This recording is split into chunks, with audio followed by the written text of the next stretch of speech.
Hey guys. Okay. You know something that I really actually am passionate about? It's organic food. Many of you know that I would say we're operating at about 90% organic in the kitchen. If I can get it in an organic form, I probably will. There are a few caveats to that, but in general, that's the case. Produce, I would say we're 99%.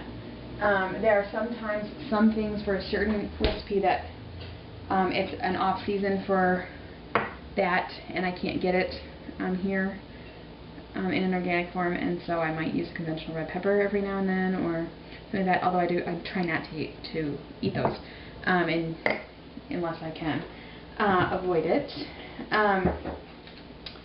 because they actually happen to have a lot of pesticides on them. But and I really try not to give the kids that. I don't buy, we don't have grapes, and pretty much until summer when we can get organic grapes, or at least grapes from California. I definitely do not buy grapes coming in from South America. And there's a couple of reasons for that. Things like baby food, organic. Cereal, organic. Cookies, crackers, anything like that, organic. You can get it all in organic. And it's not necessarily more, and there are ways to get it for cheaper, like this. This is the equivalent of a Cheerios box. This is $2.99. It's 100% organic. Tastes exactly like Cheerios, people. Whole Foods has done a great job. They have their own brand, 365 Organic, and this stuff is really comparatively priced to conventional foods, a name brand conventional food at your regular grocery store. I find in all grocery stores. Some of you live in areas that are cheaper than here. I have seen the prices that you pay for things, and I could fall over. Things are not actually that cheap here, even regular foods. So for us, this is a deal. $2.99 for a box of cereal. Are you kidding me? A box of cereal like this, regular cereal at regular store, is like $4.99. So that stuff's a deal. You can get, people, I just bought them today. I'm not saying that we're saints, you know what I mean? We can't get Oreos, but we can get Newman's O's, and they're organic, $3.99. I don't know how much Oreos are. It's been a long time since I got those. Big Newman, both of these, people, fantastic. Maybe even better than the originals. $3.99. Now these things are expensive sometimes, but these are like our go-to staples for treats around here. I tell myself that because there's things in there that's healthy. I can get those on sale often, and then I stock up. And those are like the only things we buy. We don't buy a lot of. And that's what I'm going to say. We don't buy a lot of prepared foods. We don't buy chips or crackers really at all. I've got those. Those are the things that kid eats for dessert and the stuff. And how's it going in there? Okay.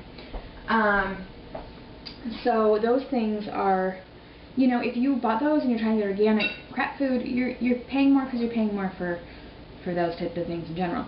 We don't buy a lot of things like that. I buy mostly ingredients, so I don't find, and I know I spend a lot more than a lot of people. I will say lately,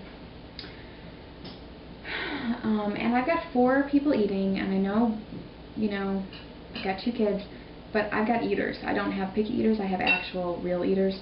Even baby puts it back. I'm not kidding. She's almost at the same level as kid. So, I would say lately I feel like I've been spending about $150 a week, and that includes gallon of milk, sometimes a gallon and a half of milk, at least a quart of half and half. I know, I don't want coffee. A pound and a half to 2 pounds of premium coffee, eggs, meats. I buy premium lunch meats because they also, I'm still trying to follow the no hormones, no antibiotics, so, I love boar's head. And I don't buy a lot of baking mixes. When I do it, they're organic, and they can be a little bit more. I do buy 1 loaf of bread a week, organic bread for the kids, really for kids. And I will say this is not cheap. It's $4.49, and I did almost have a heart attack because it is being raised to $5.69. I know, it's kind of crazy. But flour just went up, people, and there's nothing I can do about that. For myself, I've kind of cut down on my bread, and I tend to eat English muffins, and they're regular. Organic pasta, I can get Whole Foods brand, and you gooses, and that is I'm out of it now.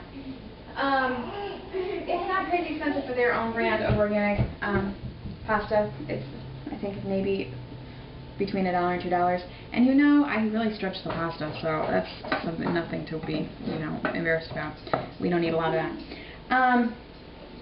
Grains, yes, because if you think they're washing the wheat off before they're grinding it up, you're out of your mind. They're not.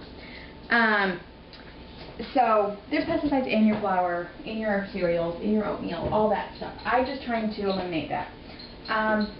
Basically the produce, here's the big thing with produce. I'm going to try to post something that gets the list.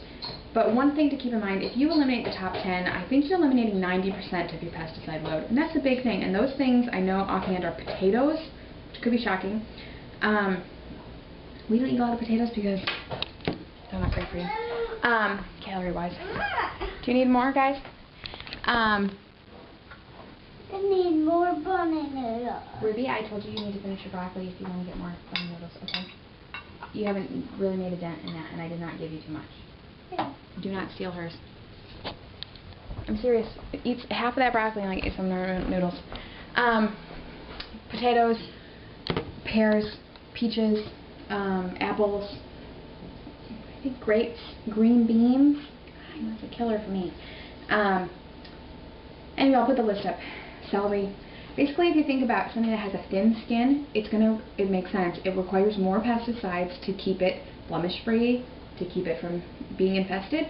And so, strawberries. So those are the ones you want to avoid.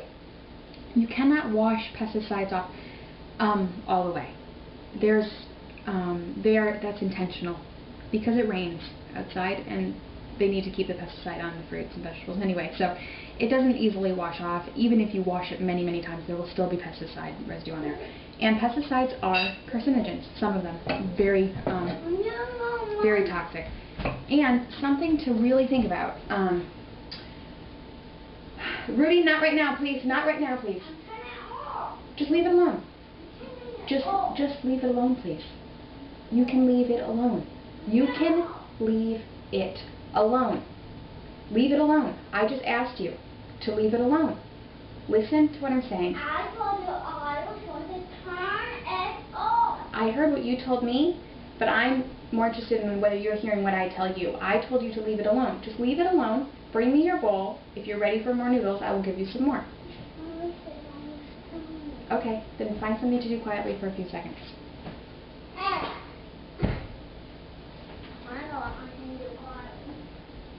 A little parenting 101 for you there. God only knows what she's going to do quietly.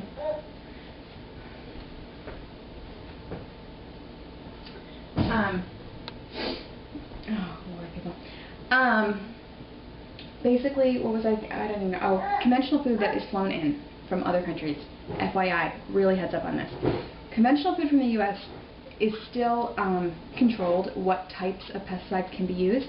We do not have that same control over what types of pesticides are used in other countries, and some of them use pesticides that would be illegal to use here. So one of those things